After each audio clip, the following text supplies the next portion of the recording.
I think that's about as high as it goes. Can you all hear me? Yes. Okay, well, thank you so much for coming to this presentation. It's really gratifying to see this kind of a turnout.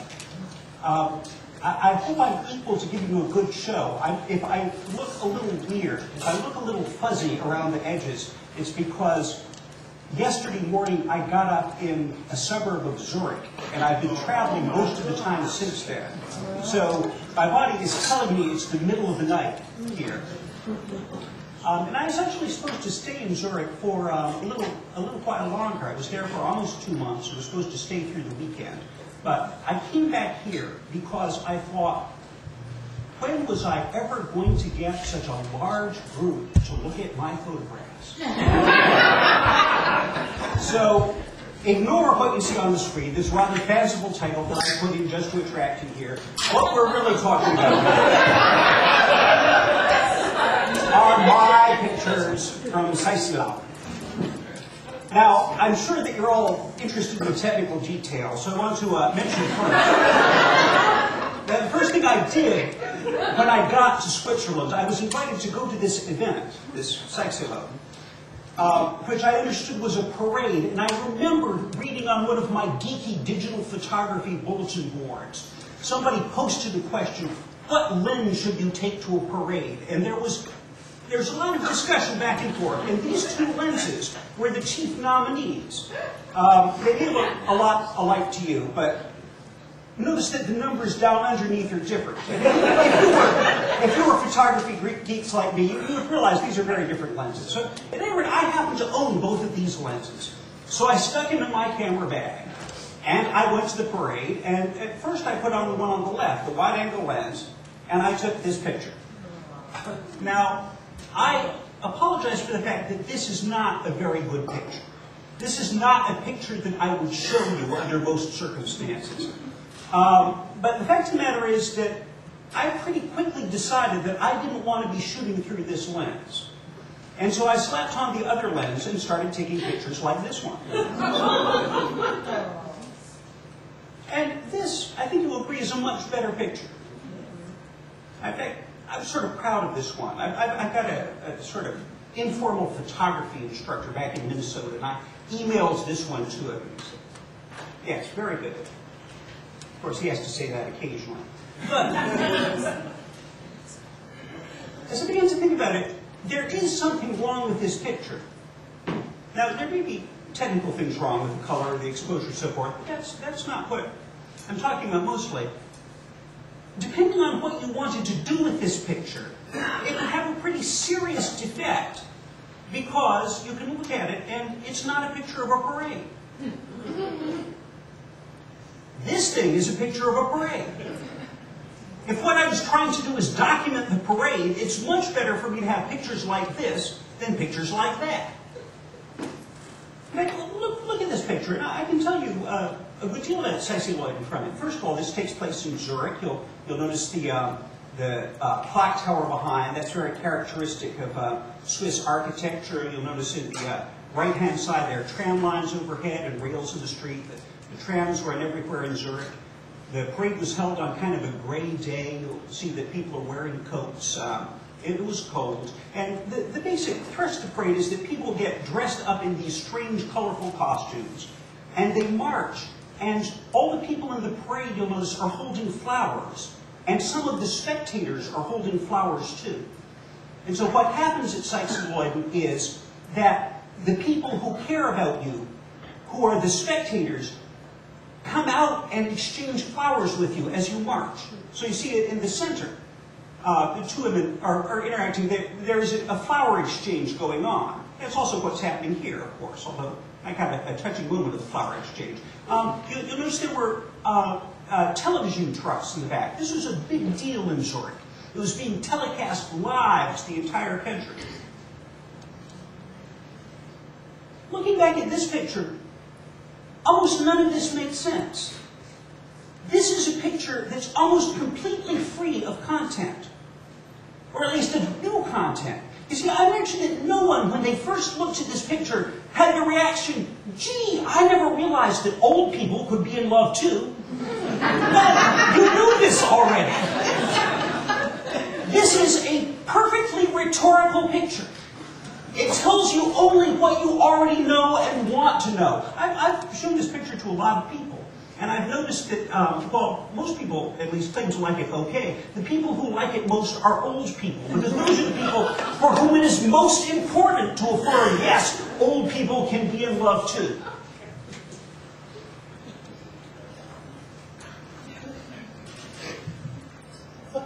Let me show you something else about this picture. One of the things you'll notice is that, Paul, in this picture, the background goes back pretty much all the way, and you can see that everything's there. There's backgrounds of this too, but I've consciously blurred it out. I've isolated it because I don't want you looking at that. In fact, to show you how far I went, this was my original capture of the picture. And from this one, you could actually sort of see that there was a parade in the background, although it was awfully blurry. But I'm trying to control your vision here. I don't want you looking at the background. That's why I cut so much of it out. I cut a lot of them out. I want you to see only that moment. Only that rhetorical moment. All right, maybe I should throw in a little bit of this learning style stuff. Just because some of you probably came thinking you were going to hear it. One of the very popular models is called Colts' learning style model. And Colt defines two dimensions of learning style. The first was between active and passive. That is, some people have a cognitive style where they learn best when they're active, when they're doing things. Other people are good at reading and listening and absorbing information passively. So that defines one of the dimensions of Colt's model. The second is concrete and abstract. Some people prefer, or at least are good at dealing with concrete ideas. Some people gravitate toward the abstract. And then once you've located yourself in these two dimensions, then you know what kind of a thinker you are. These are the names that go with it. Now, I happen to know that my learning style is assimilating, that I am a passive abstract type. How do I know this? Because I paid $15. You go to the online, and you put in your credit card number, and you get to take the test. And it's scored immediately, and they'll tell you what kind of person you are. I am an assimilating person. However, I would be hard-pressed to tell you, even after I read the material that came with my $15 test, what that means. So I tentatively conclude that assimilating learners are the ones who don't understand Colt's model. So let me move on to some models that I do at least think I understand somewhat better. And the rest of them tend to be dualities, oppositions. Perhaps most famous is the left brain people and the right brain people. But you also talk about verbal learners and visual learners. There are also various kinds of sensory learning. They're the people who are audio listeners, or oral listeners, visual listeners. Some people learn by touch. But there seems to be a fairly good division between the verbal and the visual. This is one that I think is often pulled out of context and not marshaled with the others. But most of the other things that get talked about tend to fall into categories that can be headed by this left brain, right brain duality. For example, there are the analytic thinkers and the holistic thinkers. Sharpeners and levelers.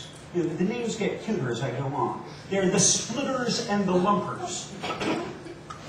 Well, this isn't you. This is field independent and field dependent. Although this is probably one of the best studied ones. And when I was preparing this talk, I actually ordered 25 of the little booklets which give you the official field independent, field dependent test. And I administered some of them to my friends in Zurich. And of course, since they were all either lawyers or computer types, they were all terrifically field independent. There's only one guy who's field dependent in the whole place. There are focusing and scanning people. Now, the names are different, and while I would like to reserve for a moment the possibility of pulling out the visual verbal and treating that as a separate dimension at some point, I think generally speaking, all of these dualities line up in these columns, and that they correspond sort of to telephoto and wide angle. according to what kind of view of what it is you're looking at. Now, by this point, I imagine that some of you are feeling distinctly uncomfortable. That this is not a reasonable way to proceed. But you see, you have to realize that the fact that you're in your profession almost guarantees that you are not a visual learner. Because there are no visuals in law school. I was thinking back on this. What visuals do I ever use when I'm teaching legal research? I came up with one. I very commonly use this diagram. But I looked through all of my other stuff, and I occasionally had like clip art and things, but I couldn't find anything else that was particularly substantive for what I teach. This is my total visual. Not the map of the Western borders. Oh, of course, the map. Okay. Now that is a good one. And the federal judicial district. I'd like to suggest that there are really two kinds of legal texts that can also be lined up in this way. Now, I'm cutting some corners here and indulging in some generalizations that are not going to hold particularly thoroughly, but bear with me briefly. I'd like to suggest that one kind of legal text is the informative text. It's the text that tells you something that you don't know. It's the one that expounds the state of the law to you. It's rich in context. It tries to give you all of the details and let you see how everything relates to everything else. As sort of my ultimate informative text, I choose the nutshell, although there are lots of other things like this. But think about a nutshell. I mean, it's not arguing the law. It's just trying to cheaply and easily get as much black letter law into your pointy little head as it possibly can. It's just trying to lay out the law. And the usual use for this kind of text, at least traditionally, has been early in the research process. That is, the idea is that early on, you don't really know what the law is yet. And so you need things that will explain the law to you. There is, however, another kind of research text, which I call the rhetorical research text. It states what you do know. It's often seriously decontextualized. It's like a brief. You see, when you write a brief, you may want your audience to feel that they understand things in a kind of holistic way, but you really want to get an emotional, almost an emotional reaction. You want them to hear your argument and say, yes, that's right. This is justice. This is the right way to rule the world. You want to have the kind of emotional impacts that you get from the lower photograph rather than the upper photograph if you're writing a brief. Your object is not so much to inform, although you have to do a certain amount of informing, but it is to argue and to create the impression in the minds of your reader that this is obviously how the law is. You see, one of the things that I think students have a lot of difficulty with is they read a lot of texts, a lot of cases, a lot of books, which all have a kind of rhetorical tone to them, saying that, well, of course the law is this way. I, of course, was born knowing it. You could find it by looking up these primary sources. But the idea is they have concealed the process of information. They actually knew what the result was going to be when the client walks into the office. The result is going to be my guy wins. Now I've got to decide, for some reason, how that's true. Now, let me suggest that there are also two distinct kinds of legal research, two distinct ways. The first one I'm calling the normative method, because this is what you're taught in most legal research textbooks, and I think most of us teach to our students. The normative style is one that's based very much on moving from ignorance to knowledge by becoming successively better informed. So you start with background. You start with encyclopedias or treatises or something that will explain to you what the law is going to be with a rich context, perhaps without much detail, but trying to relate everything to everything else. Then once you've got that background, then you can make an in-depth search for the particular legal authorities that you need. Then you read the documents and then you bring them up to date. But the idea is that you start with kind of an open mind, what is the law? You discover what the law is, then you start to go for the specifics, look for the specific case, the specific statute, regulation, or whatever it is. Very formal process. And I think that some people actually do research in more or less this way. But there's another research style that I'd like you to consider. This is one that was taught to me by one of the partners at the first law firm I worked in. He said, you know, when I write a brief, the first thing I do is write the brief. Because I know what the argument's going to be. And when I need a statute or a case or something, I just leave a blank there, because I don't know what the name of the case is. But I know there's going to be a case that says what I need it to say. So I write the brief first with blanks, then I do enough research to fill in the blanks, and only under direst emergency do I ever alter the argument. Because I know what the argument's going to be. I don't know exactly what's called this. I called it the Streamlined Method. Which perhaps is a bit of a euphemism, but now, I guess what I'd like to suggest is that people tend to start in... few people are a purely normative researcher, and few people do the streamlined approach the way my friend described it. But people tend to lean a little to one side or the other. That lots of people's research practice has elements of both in it. And particularly when you know a lot about the area, sometimes you really do go into that streamlined mode. Yes, I know what the law is in broad outline. All I've got to do is look up a few things and plug them in the right places. But I'd also suggest that this corresponds, at least to some extent, with the cognitive style of the person doing the research. That is, the people who want to go immediately for the rhetorical result, who want to start creating that impression that you get from the lower photograph, those people are more likely to be the ones who are going to want research tools that are particularly good for pulling things out of context and allowing you to make an argument based on the context-free thing. Whereas there's some people who have a more systematic, more sort of top-down approach to research that really want to go through at least the fiction of being informed through successive stages of more and more detailed material.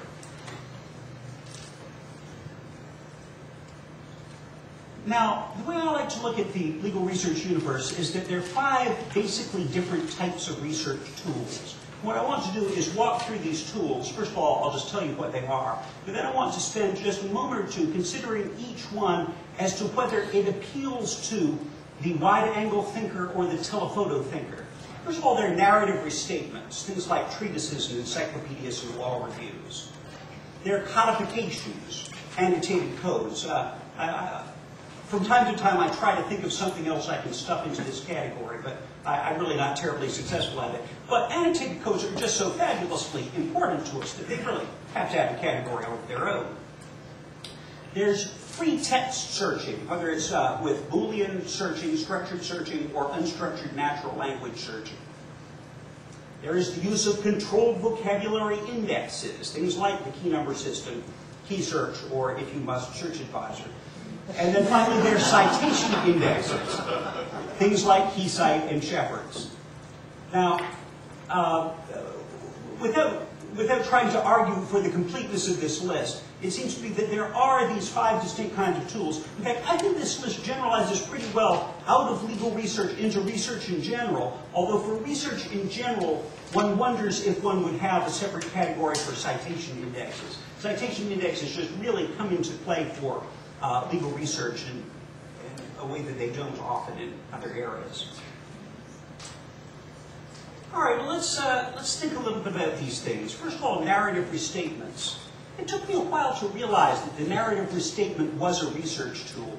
For some reason, it just inhabited some other category in my mind. And the real breakthrough for me, and this came into play in one of my earlier CALI talks, was to think about pre-literate societies.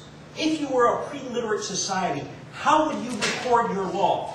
What would legal research consist of in the pre-literate society? Well, what you would do to codify your law and your social customs generally in the pre-literate society is you'd write a really long poem. It'd be a poem so that people could remember it. But the poetic form was important to maintaining the integrity of this. One of my personal theories is that Book 2 of the Iliad, the catalog of ships, is like the tax code of Greek society. That's the reason it doesn't make any sense to us. You know, why did they have devote an entire book of the Iliad to the catalog of ships? Well, it was important to have an official record of the relative importance of all the different clans, because this was going to have lots of effects down the road. Probably not terribly interesting to modern readers. Didn't make the Brad Pitt version. Now, thinking about the narrative restatement as a research tool, it seems to me that this is clearly a wide-angle tool. This is clearly a tool which is very strong on context, which wants to tell you not just what your little bit of law is, but to explain a large chunk of the law in the context of all the other chunks that belong with it. That's the whole point of having a narrative restatement, is not to pull out detailed little bits of the law, but to explain the grand flow of the law. How about codifications? What kind of research tool is that? Well, the essence of a codification is to take really disorganized material that is in no useful context. And so I will give it my telephoto marker. But what I mean here is not context. It's not terribly rhetorical. It's not terribly useful in any form. But the whole point of a codification is to take something that comes out of context and to restore some reasonable context to it. And so the point of a codification is, again, to create useful context. To put things in the place where they can be easily related to the other parts of it. So I contend that a codification also is a tool for wide-angle thinkers. How about free text? Well, many of you, I think, have heard my dog law talk. And I won't reprise all of dog law, although I was tempted to, just because I love it. But on the other hand, most of you have heard it by now, and those who haven't have probably avoided it for good reason. So let me just sort of summarize the argument by giving you one of my other favorite visuals. I was talking to Tom Bruce earlier this morning. He said, "Is this going to be in your presentation?" Yes, it is. It's my all-time favorite piece of clip art, the ice fisherman and the swimming cow. I originally found this piece of clip art just searching the Microsoft website for cows. For some reason, I thought I needed a piece of cow clip art. And this one just stood out from all of the other pictures of cows. There was nothing quite like it. And so, throughout my career, I have used this visual over and over again with different interpretations depending on what the subject was. But my favorite interpretation here is that free text research puts you in the position of the ice fisherman. That is, what you're doing is you're using the technology to cast your line down into a region that you cannot see. That is, you have a very, very abstract relationship between what you're doing and the body of law that's there. And when a fish bites your line and you pull it out, pull it through the hole. I should know more about ice fishing than I do as long as I've lived in Minnesota. I've still never actually witnessed this, but my theory is you get the fish and you have pulled that fish out of its natural context. And you've done it in a way where you had a particularly abstract relationship. And see, the cow has a whole different relationship with the fish. The cow can go down and swim around underwater and see where the shoals of fish are and what they're eating and so forth. And I sometimes like to think that the cow is giving advice to the ice fisherman on what sort of bait to use and so forth. But if you're using free text, you're ice fishing. That is, you're doing something which is bound to give you very, very precise, decontextualized documents. That's what it's good for. So, we will award it a telephoto mark. It is a decontextual thing. Decontext. It is that word. All right. Now, what's the circumstance with controlled vocabulary indexes? Here I think the story is a little more complicated than with some of the other ones. One of my favorite indexes of all time is an index that appeared in a book called A Night of Serious Drinking, a French symbolist novel by Dabney. And I was just browsing the bookstore. I picked this book up anyway, just to see what was in a book called A Night of Serious Drinking. But what really sealed the deal for me was I happened to notice that A Night of Serious Drinking has an index. Here is an extract from the index. Now, you'll notice that I have gone to extreme lengths here to make a visual argument for all of this thing. I've now stooped to taking pictures of words, but we'll let it go at that. This sort of index, I think, is an inherently decontextualizing index because it relies on the accident of alphabetical order to pull things out of context. So you have Tertullian, thirst, thoughts, time, timeless truths, towers. That is, the way this index is describing the particular posted concepts encourages you to think of them out of the context of other things that they're related to. However, to some extent, even this index encourages you to relate things because it has a certain degree of what the technical term is pre-coordination. That is, some of the ideas in the index are represented not by single terms like Tertullian, but by stacks of terms like thoughts in the artist, thoughts of thinking machines, thoughts free. This encourages you to compare, at least to some extent, thoughts in the artist with thoughts in thinking machines. So to the extent that the index is pre-coordinated, it is beginning to construct a little bit of context that tends to lead you into a more wide-angle, a more context-rich mode. But to the extent that it's a relatively flat index, and this index, and most back-of-the-book indexes are really quite flat, to the extent that they're flat, they're decontextualizing. Now, compare this kind of index with the sort of index that's more common for legal research. Well, one of the things that a lot of students get put off by is they come to law school and not only are the texts written in this weird language that they don't understand, but even the indexes look funny. Because legal books, almost without exception, have fairly deeply pre-coordinated indexes. So, for Dabney's index, I will give it the telephoto mark, but consider my personal favorite index, of course, the West key number system. This is an extract of the key number system, the same one that some of you have seen in the context of dog law.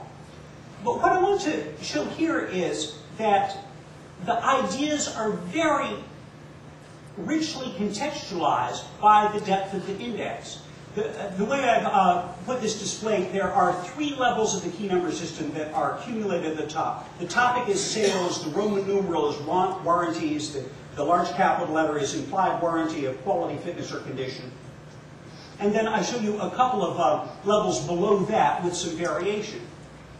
But consider, for example, the heading caveat emptor, let the buyer beware. Now, if you had that concept in an index with very low pre-coordination, that is, if you had a minimally pre-coordinated index where you just took caveat emptor and you filed it under C, then you would find it by itself out of the context of all of these other ideas. And it would tend to argue its conclusion, let the buyer beware. However, when you see the line for caveat emptor in the context of the key number system, its effect is somewhat moderated because it's by things that clearly don't apply that kind of strict rule, let the buyer beware. One can tell just by browsing at the headings, before you've looked at a single case or statute or anything else that's covered by this, you get some idea for what the shape of the law is. That is, it could be important whether the party had knowledge of the defects, whether there was an opportunity to inspect the item, whether there was sample. There's a separate line for the implied warranty of merchantability. There's a line up top for the exclusion of implied warranties by express warranties. You see, in this rich context, you are much less likely to take caveat emptor, pull it out of context, and think that's what sales law is like. It is, let the buyer beware. It is a legal concept. It does inhabit this space, but it has to, at least in the context that's established for it by the key number system, it has to share this space with headings that would argue for different legal rules. So this kind of index, and the kind of controlled vocabulary index which is most characteristic, I would say, of legal research, is a wide-angle index. It is a context-restoring item. Now, this is not to say that you can't use it in a telephoto fashion. You can't use the index to try and pull things out of context. And at some point, you're probably going to do just that. Because if you represent the seller in this, I don't even know, the seller of the dog, whatever, in this transaction that we're talking about here, well, you're going to want to argue for a caveat emptor application of the law. And someone else on the other side is going to say the reverse. All right. Let's move to the final one of the 5 categories, and that's citation indexes. Now, in my mind, what kind of beast a citation index is not entirely clear. At one level, there is implicit in a citation index a diagram. That is one of the things that you imagine is sort of living in a citation index is something that might be graphically represented this way, which would be a very contexty way of viewing cases. I can tell you, by the way, that this is a thoroughly impractical way to present research results. A number of us have tried over the years to play with various graphical representation of general citation links. And the problem with them is that you almost never get a topic where the relevant universe is 9 cases like this, so that you can put them all with circles and arrows and make sense out of them. Almost all real legal networks are so dense that they become visually overwhelming. There are so many circles and so many arrows that it just looks like mush. I mean, you can't visually process it. It's possible that there would be some application for hyperbolic trees or some of these kind of advanced visualization techniques, although I can tell you I've played with some of those too, and it's awfully hard to get much done with them. So the fact of the matter is that when you think about a citation index, even if you think implicitly that something like this lives inside it, in practice it looks very different. You're looking at the case of Miranda against Arizona.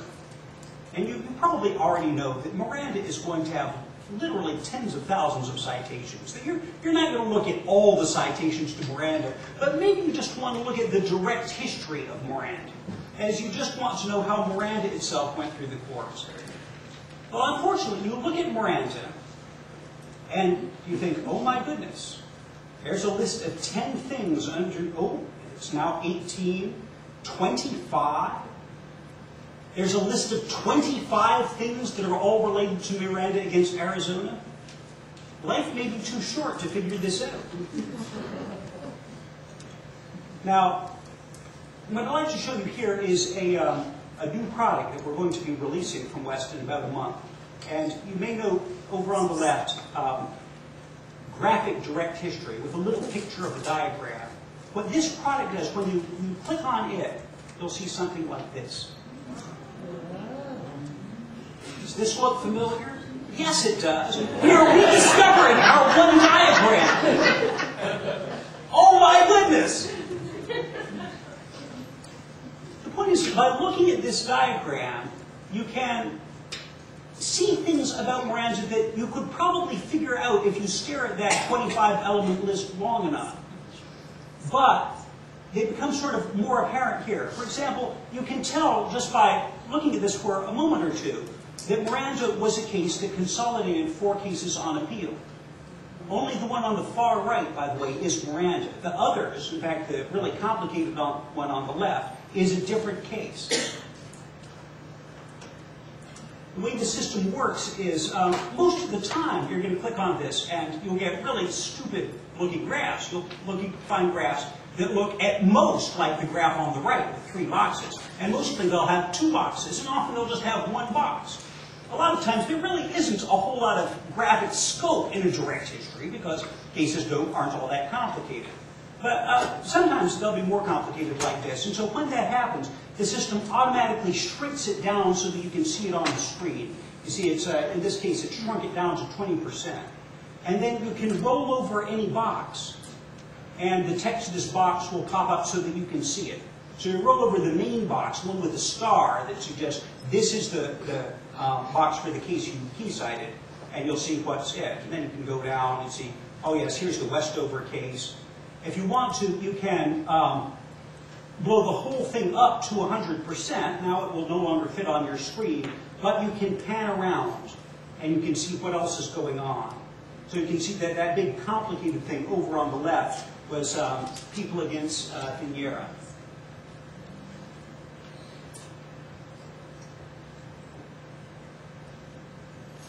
What we're hoping that you'll find with this product is that this is going to provide a more useful context than you're used to getting from citation indexes. That's really all that it's there for. Now, as I say, this product is coming out in about a month. We tend to release things for AA, LL. You know, it's the time when the marketing people get into full gear, and we could always threaten our developers, say, "Oh gosh, if you don't have it done by then, it's." The next thing I'm going to show you, and really the last thing, is a product that we're playing with, and we don't have a release date for it. In fact, we're not even sure we're actually going to do this. But just to give you an idea for another sort of graphical representation we're playing with, we're thinking of the ways to present statutes on a timeline. That is, now here, in some ways you have less interesting visual dimensions, because in the past you could have layers. The light blue is for the U.S. Supreme Court, the slightly darker blue for the state Supreme Court, the somewhat darker blue than that for the state Court of Appeals, and there's a positively purple layer that you can't see down there for the state Court of First Instance. Here, there really isn't all that much to do dimensionally, except left to right you can go with time. So here we have the various effective dates of particular chunks of statute. We put the timeline at the top, and then below that we've got the links to the text. So you can say, you can click on one of those and go to that version of the text that was in effect at that time. Then below that you've got the link to the session law, so that you can see what session law this comes out of, and then depending from that is a certain amount of legislative history. I can't promise you that the legislative history will be quite as thorough as you could extract by other means, but at least be a gesture in the direction of legislative history. And then over on the right side, where you find the current version of the statute, there we can put in the amendments, links into future versions possibly, or the pending legislation feature, the feature that will tell you what the law might become. Okay. So you see how I cleverly worked this around to a product demonstration. I hope that. That's what I wanted to tell you. Are there any questions? Yes? Yeah, when you were talking about those two types of searches, like one was streamlined, where they were kind of filling in the blanks, I mean, there's been research where someone said that attorneys kind of form mental models like of an area of law when they read the cases, and they begin to kind of fill in, you know, kind of this picture in their mind of what the law really looks like. So the more experience the attorneys get, the less likely they're actually going to need to actually research. I mean, is that kind of tied into that? Yes. I think that one of the things that was going on when my friend explained his research method is he was also bragging a little bit about how much he knew about the law. And I think it's absolutely true that the more you know about the area, the more likely it is that you can start to jump to the conclusion and start building the rhetorical item immediately without going through the process of being informed. But I think it's also true that a lot of us who teach legal research have a clear reaction against the streamlined approach. I mean, it's not right.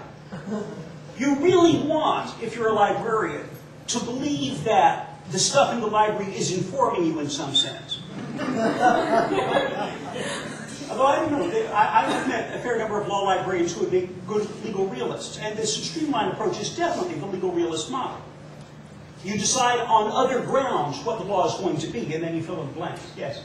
There was an article that came out within the last 2 years. The author's name, I think, is Stoley, S-T-O-L-L-Y, Texas attorney, really critical of online research. And it was precisely because he didn't like the fact that online research, whether it was the free web or whether it was the major vendors, the free web did not allow for what you're calling the streamlined thinking.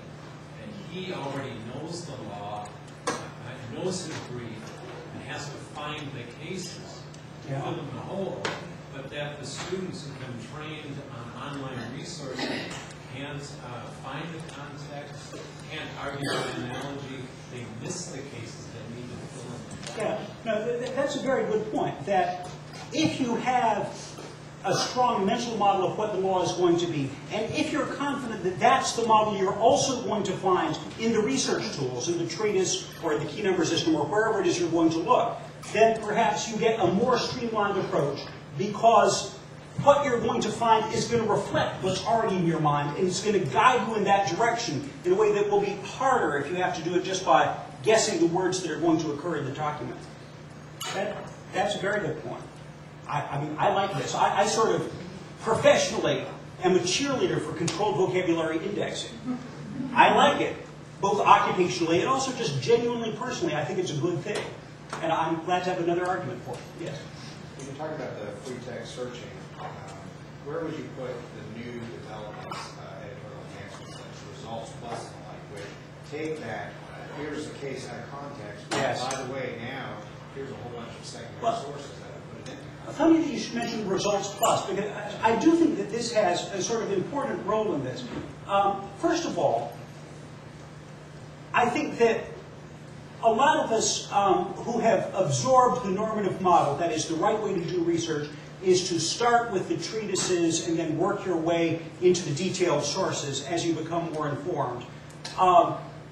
Struggle with the idea that we have a lot of students that want to jump right in. The first thing they want to do is go ahead and throw some keywords at a free text database and see what cases pop out of it. And we think that that's wrong. And I think in some sense it is. I don't know if it's wrong, but it's at least inefficient. It's going to give you funny results over time. Well, part of the blame for that sort of research approach, I think, can be laid at the door of the vendors.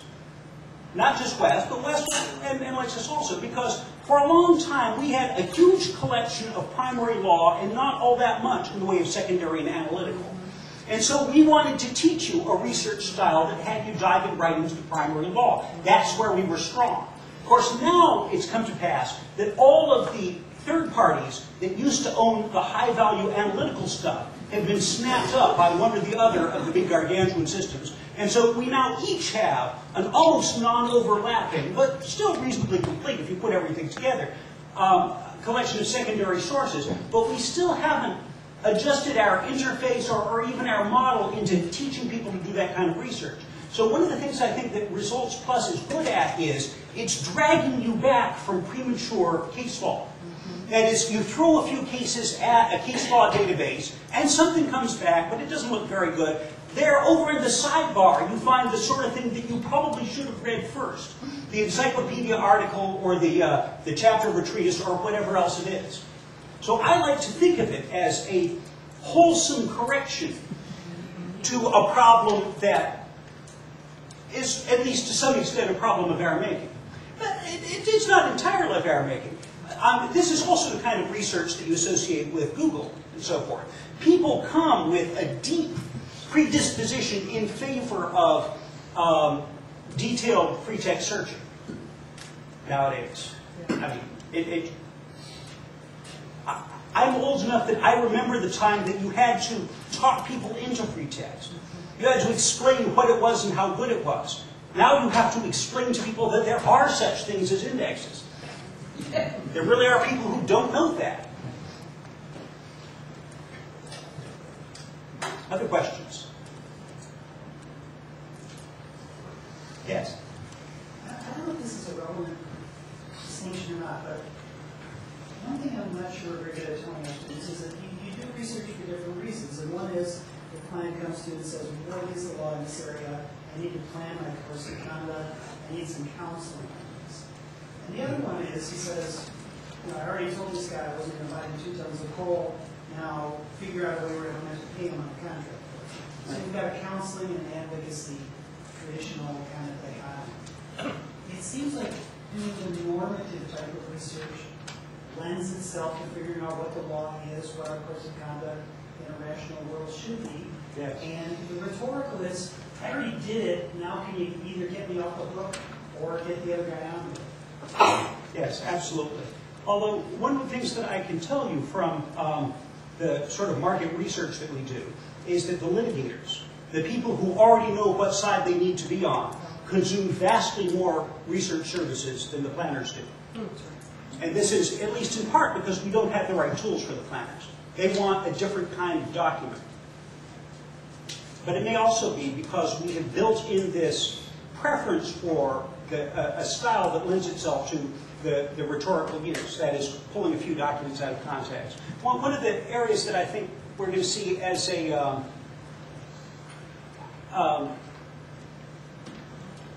growth area, or at least an area in which both West and Lexis are going to try and grow, is to grow into that more transactional market.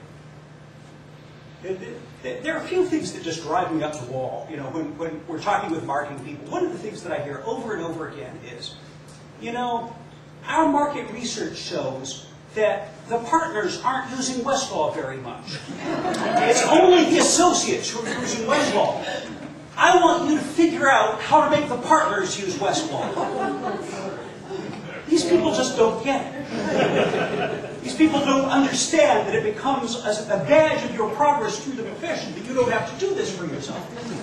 And to that one I have a hard time with. But I do think there is a good extent to which there's an unserved market out there for the transactional people. And the transactional people are less than half of the total law market, but they're more than half of the big firm practice. And the big firms is where the big money is. So you will find not only us, but probably the bad guys too, trying to figure out how to get at that. Although, if I could tell you how we're going to do it, well, I probably couldn't because it'd be confidential, but I don't actually know. It's hard. And so we don't know how we're going to do it yet. Yes? I don't even know if this thought is 100% formulated, but I've been thinking about the rhetorical use of the normative versus the rhetorical. I wonder if the rhetorical is sort of a question of not so much learning style as much as expert and novice. And that the expert goes for the rhetorical because a lot of what the novice searcher is looking for is sort of still external to him or her, whereas the expert, a lot of what the normative searcher has to go through is really internalized, no longer part of an external database, but the database of sort of experience and knowledge in his or her head. Yeah, no, I think that's absolutely true. And that it's not that there are two different kind of researchers working in entirely different ways and their paths never cross. There's sort of a natural flow in the research process from an informative kind of behavior into a rhetorical kind of behavior, which makes all the sense in the world. And is really sort of built into the normative model. That is, at a certain point you're learning the law, and then at another point you start to find good ways to express it. But I do think that you'll find that some of the preferences are influenced by the way people think, and that there's some people who are just naturally more comfortable zeroing in on individual cases very early in the process than other people are. There's some people who really require lots of context. Now, the irony of this, to the extent that this really does line up with the learning styles that have been identified, virtually all lawyers, I think, are going to be highly field-independent thinkers, highly abstract, highly comfortable with pulling things out of context. That may be one reason why we struggle so hard to get the normative model through to them, because there is a natural tendency to want to jump to the answer, to jump out of context and pull the argument out, rather than to find it embedded in the structure of the law. I don't know if this is true or not. I just made that up. But, it struck me as odd as I put this thing together that I was going to end up explaining that the great virtue of many of these research tools is exactly in their ability to put things in useful context. And yet, if it's true that some people need context more than others, lawyers are among the people who, at least from the psychological test, should need context least. One of the things that is identified as a skill of the field-independent thinker is a greater ability to reason by analogy. That is, to pull something out of one context and put it in another context. Well, it's hard to think of a more useful skill for a law student than that analogical thinking.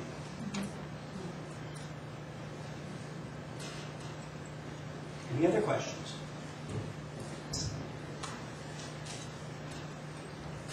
Okay, well, thank you so much.